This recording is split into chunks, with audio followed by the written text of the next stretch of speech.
ખેડૂતોને મોદી સરકારે આપી છે ખુશ ખબર। ખરીફ સીઝન 2026 માટે ટેકાના ભાવ જાહેર કરવામાં આવ્યા છે। મગફળીના ટેકાના ભાવમાં થયો છે વધારો। કેન્દ્રીય કેબિનેટમાં ટેકાના ભાવ મંજૂર।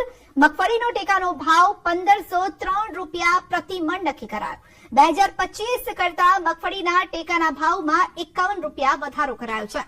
તુવેરના ટેકાના ભાવમાં પ્રતિ મણ 90 રૂપિયાનો વધારો થયો છે। 2026 માટે તુવેરનો ટેકાનો ભાવ 1690 રૂપિયા પ્રતિ મણ, બાજરીનો ટેકાનો ભાવ 580 રૂપિયા પ્રતિ મણ, મગનો ટેકાનો ભાવ 1756 રૂપિયા પ્રતિ મણ, અડદનો ટેકાનો ભાવ 1640 રૂપિયા પ્રતિ મણ, સોયાબીનનો ટેકાનો ભાવ 1141.6 પ્રતિ મણ નક્કી કરાયો છે।